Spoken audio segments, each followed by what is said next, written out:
आज मैं आपको 2005 की एक क्राइम थ्रिलर फिल्म दिखाऊंगा जिसका नाम है रिवॉल्वर।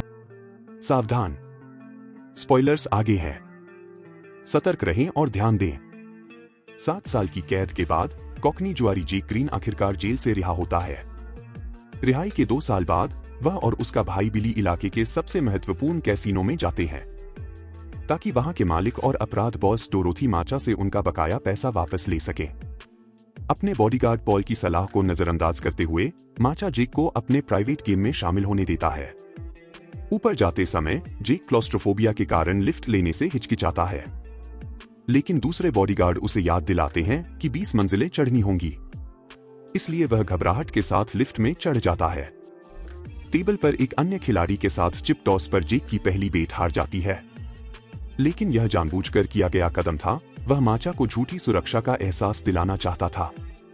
जब वह माचा के साथ वही दाव लगाता है तो इस बार वह जीत जाता है। बिली और जेक नकदी से भरे बैग लेकर कैसीनो से निकलने की जल्दी में होते हैं। बाहर निकलते समय जैक उन्हें रोकता है और कहता है कि वे खतरे में हैं और वह उनकी मदद कर सकता है। वह जेक को अपना कार्ड देता है।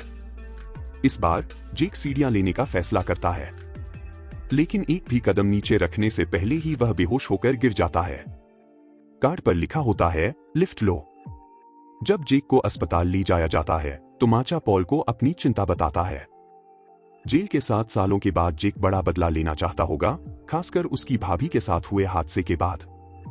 इसलिए माचा पॉल को आदेश देता है कि वह व्यवसाय के सबसे अच्छे हिटमैन को जेक को खत्म करने के लिए किराए पर ले। अस्पताल में जेक को बताया जाता है कि बेहोशी का कोई कारण नहीं मिला है, इसलिए उसे घर जाकर आराम करना चाहिए और ब्लड टेस्ट के नतीजों का इंतजार करना चाहिए। बिली अपने घर चला जाता है जबकि जेक सुरक्षा के लिए बॉडीगार्ड्स को साथ लेता है, लेकिन जैसे ही वे पहुंचते हैं सभी बॉडीगार्ड गोलियों से भून दिए जाते हैं। वह बच निकलता है क्योंकि फर्श पर एक कार्ड पड़ा होता है जिस पर लिखा होता है इसे उठाओ। जैसे ही वह झुकता है गोलियां उसके ऊपर से निकल जाती हैं। वह अपनी कार से भागने की कोशिश करता है, लेकिन ड्राइवर भी मारा जाता है। भाग्य से जैक सही समय पर आकर उसे बचा लेता है और ले जाता है। हिटमैन सॉर्टर समझ नहीं पाता कि उससे चूक कैसे हुई, क्योंकि वह कभी चूकता नहीं। उसका अनुमान है कि किसी ने जेक को चेतावनी दी होगी। हालांकि जब माचा उसे डांटता है तो वह बताता है कि उसने इसलिए चूक की क्योंकि उसे बुरा एहसास हुआ था। इस बीच जैक जेक को अपने साथी एवी से मिलवाता है, जिसने किसी तरह जेक की मेडिकल फाइल हासिल कर ली है। टेस्ट के नतीजे आ चुके हैं। जेक को एक दुर्लभ बीमारी है जो 3 दिनों में उसकी मौत का कारण बनेगी। दोनों पुरुष जेक को उसकी सुरक्षा का प्रस्ताव देते हैं, लेकिन 2 शर्तों पर। उसे अपना सारा पैसा उन्हें देना होगा, उसे हर सवाल का जवाब देना होगा और हर आदेश मानना होगा।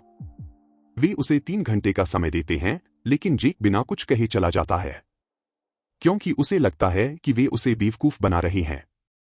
अस्पताल से मिले नतीजे वही होते हैं, लेकिन जेक को शक है कि लैब को जैक और एवी ने रिश्वत दी है। इसलिए वह अपने निजी डॉक्टर से दूसरी राय लेता है, जो भी उसे वही निदान देता है। अपनी बंदूक से धमकी देकर यह सुनिश्चित करने के बाद कि डॉक्टर ने भी रिश्वत नहीं ली है, जेक मानता है कि उसके पास कोई चारा नहीं है। बैंक से पैसा निकालने के बाद वह वापस जाकर उनका प्रस्ताव स्वीकार कर लेता है। कार में सवारी करते हुए ईवी बताता है कि वे लोन शार्क हैं और जेक का पैसा अब उनका होगा। पहले क्लाइंट को पैसा देने के बाद ईवी जेक से माचा के साथ उसके इतिहास के बारे में सब कुछ बताने को कहता है। माचा के पास 3 बेवकूफ आदमी काम करते थे, जिन्हें द 3 एडीज कहा जाता था। एक बड़े गेम से पहले उनका कार्ड मैन गायब हो गया और उन्हें पता था कि जेक अच्छा खिलाड़ी है, इसलिए उन्होंने उसे बुलाया। जेक ने मना करना चाहा, लेकिन उन्होंने बिली के परिवार को धमकी दी। गेम के दौरान दूसरे खिलाड़ियों ने जेक और उसकी मां को अपमानित करना शुरू कर दिया। जेक ने इसका जवाब गोलियों से दिया। बिजली चली गई, पैसा गायब हो गया और अगली बात जेक को पता चला कि उसका नाम पुलिस के सामने आ गया है। उसे चुप रहने के लिए उन्होंने उसकी भतीजी को धमकाया, लेकिन उसकी भाभी बचाव करते हुए मारी गई। जेक ने पुलिस को यह नहीं बताया कि माचा ने गेम आयोजित किए थे और 7 साल जेल में बिताए। इस दौरान एडीज ने माचा को नाराज कर दिया, जिसके परिणामस्वरूप उसने उन्हें कंक्रीट में दफन कर दिया। कई क्लाइंट्स से मिलने के बाद जैक जेक को एक मोटेल में रुकने के लिए भेजता है। इस बीच माचा और पॉल अपराध सम्राट सैम गोल्ड से मिलते हैं, जिसे सभी गैंगस्टर आदर्श मानते हैं। हालांकि गोल्ड कभी किसी से नहीं मिलता, इसलिए वे उसकी सलाहकार लिली वॉकर से मिलते हैं। वह माचा के साथ पाउडर का डील करने को तैयार हो जाती है, लेकिन चेतावनी देती है कि गोल्ड पब्लिसिटी या दूसरा मौका नहीं देता। बाद में जेक ईवी के साथ शतरंज खेलते हुए जेल के अपने अनुभव साझा करता है। उसे 2 विकल्प दिए गए थे, 14 साल सामान्य जेल या 7 साल अकेले कालकोठरी में। उसने अकेले रहना चुना। उसकी सेल के बगल में 2 आदमी थे, एक शतरंज का मास्टर और एक धोखेबाज। वे कभी बात नहीं करते थे, लेकिन एक दूसरे के बारे में सब कुछ जानते थे। पहले 5 साल तक वे लाइब्रेरी की किताबों पर संदेश लिखकर संवाद करते थे। इसी तरह जेक ने हर गेम जीतने का फॉर्मूला सीखा। वे दोनों जेल से भागने की योजना बना रहे थे और जेक को साथ ले जाने का वादा किया, लेकिन भागते समय वे उसे छोड़कर चले गए। जेक के रिहा होने पर पता चला कि उन्होंने उसका सारा पैसा ले लिया था और एक नोट छोड़ा था, तुम केवल एक चालाक दुश्मन से खेलकर ही चालाक बन सकते हो। इसके बाद जेक ने कैसीनो में इस फॉर्मूले का इस्तेमाल करके खुद को अमीर बना लिया। दिन बीतते हैं और जेक अपने पैसे बांटते हुए क्लाइंट्स से मिलता रहता है। उसे उन्हें धमकाना भी होता है, लेकिन वह मासूम लोगों को चोट नहीं पहुंचा पाता। इस बीच ईवी और जैक एक ट्रक से दीवार तोड़कर माचा का सुरक्षित सेफ चुरा लेते हैं, जिसमें वह पाउडर था जो माचा ने लिली को देने का वादा किया था। जब माचा को पता चलता है तो वह पॉल को हर कीमत पर इसका हल निकालने को कहता है। पॉल ट्रायड गैंग के लॉर्ड जॉन के पास जाता है, जो ज्यादा कीमत पर पाउडर देने को तैयार हो जाता है। जेक, जैक, ईवी और उनकी टीम होटल पहुंचती है जहां डील होनी है। वे पास के कमरे में छिपकर दीवार में छेद करके स्लीपिंग गैस डालते हैं, जिससे माचा और जॉन के आदमी बेहोश हो जाते हैं। फिर वे पैसा और पाउडर चुरा लेते हैं और ऐसा दिखाते हैं कि माचा ने जॉन को लूटा है और जॉन ने माचा को। कुछ समय बाद बिली जेक को फोन करके बताता है कि जैक और ईवी इतने खतरनाक हैं कि सैम गोल्ड भी उन्हें छूने से डरता है। लेकिन जेक नहीं सुनता और वापस काम पर चला जाता है, जहां उसे एक डरे हुए क्लाइंट को गोली मारनी होती है। वह मना कर देता है और ईवी पर गोली चलाने की कोशिश करता है, लेकिन गन खाली निकलती है। ईवी उसे बेहोश कर देता है।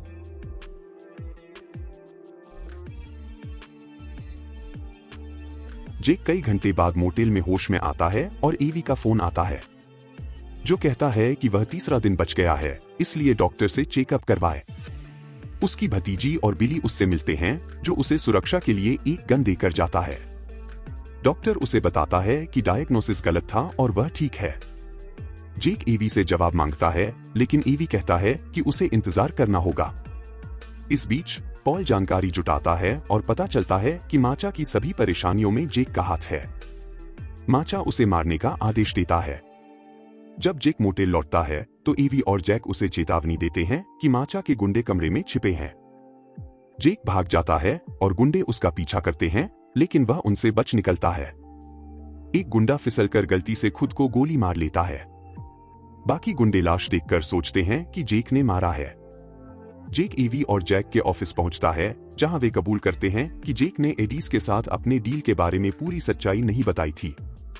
एडीज जेक को जेल से निकलते ही मारने के लिए इंतजार कर रहे थे, क्योंकि उसकी वजह से माचा ने उन्हें निकाल दिया था। जेक ने उन्हें एक डील ऑफर की, हर महीने वह उन्हें उधार दिए गए पैसे का 3% कमीशन देगा। पहले केवल एक एडी ने माना, लेकिन बाद में सभी 4% मांगने लगे। असल में जेक हर एडी को दूसरे एडी के पैसे से कमीशन दे रहा था, इसलिए उसे कोई नुकसान नहीं हो रहा था। जब एडीज के पास उधार देने को पैसा नहीं बचा तो उन्होंने माचा से पैसे उधार लिए। माचा को एडीज के पैसे बनाने वाले आदमी में दिलचस्पी हो गई। जेक ने फॉर्मूले से कैसीनो में पैसा बनाया और अमीर हो गया। फिर वह बिली और अपनी भतीजी के साथ छुट्टियां मनाने चला गया। इसी दौरान माचा ने एडीज को पैसे न चुकाने के लिए मार डाला। इस बीच माचा एक रेस्तरां में डिनर कर रहा होता है जब उसके गुंडे उसे बताते हैं कि जेक भाग गया। सॉर्टर लॉर्ड जॉन की प्रेमिका को वेट्रेस के भेष में पहचान लेता है और उसे गोली मार देता है।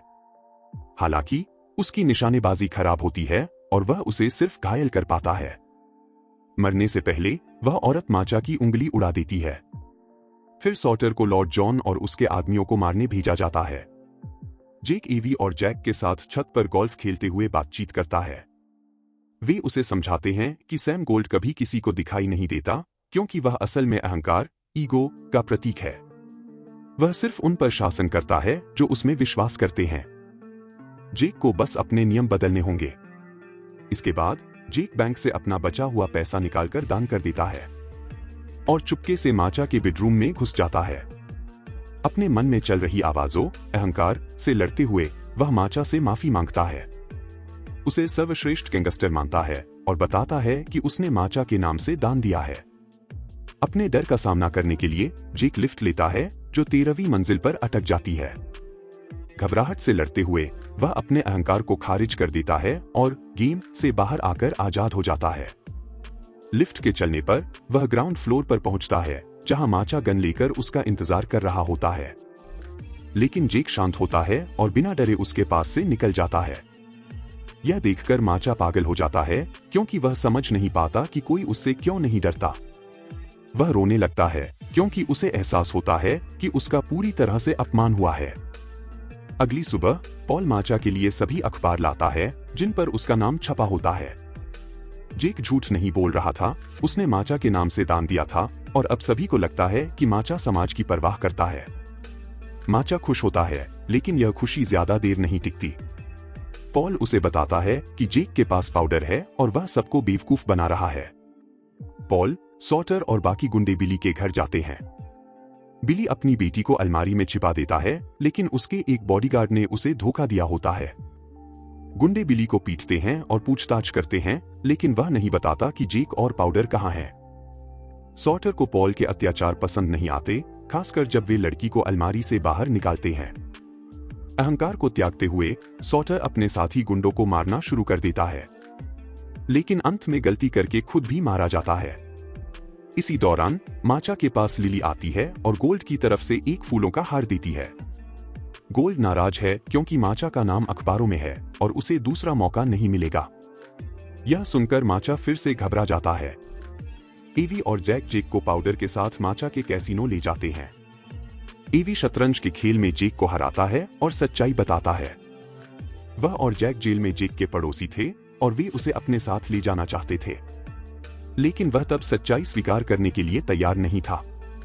इसका इशारा है कि एवी और जैक शायद जेक के कल्पना मात्र थे, लेकिन जेक के पास सोचने का समय नहीं होता क्योंकि कैसीनो के गुंडे उसे माचा के पास ले जाते हैं, जिसके पास उसकी भतीजी बंधक बनी होती है।